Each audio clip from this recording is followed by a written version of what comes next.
평소엔 조용히 자던 사람이 살이 찌고 나서부터 코골이가 심해졌다면 체중 증가는 목과 기도 주변의 지방을 늘려 숨기를 좁게 만들고 이로 인해 코골이 소리와 횟수가 급격히 늘어날 수 있습니다.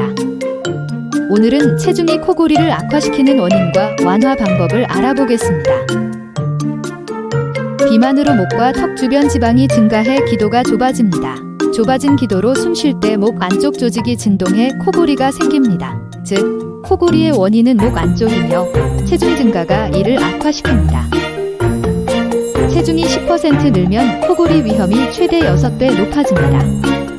남성은 30대부터, 여성은 폐경 후 코골이가 증가하며 심하면 수면무호흡증으로 이어질 수 있습니다.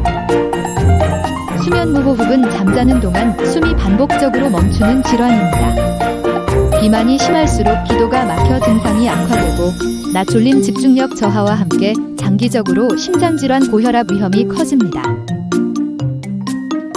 복부 비만이 있거나 자고 일어나도 피곤하며 숨멈춤을 지적받았다면 수면다원 검사로 정확한 진단이 필요합니다.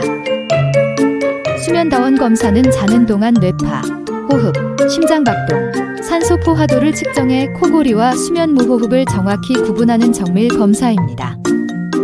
양압기는 자는 동안 기도가 막히지 않도록 도와주며 숨멈춤이 많을수록 우선 적용합니다.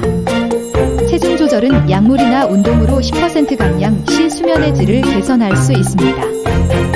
자세 교정은 바르게 누워 자는 습관으로 가벼운 코골이나 자세성 무호흡에 효과적입니다.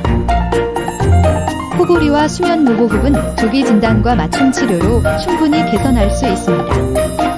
건강한 수면 습관으로 편안한 밤을 지키시길 바랍니다.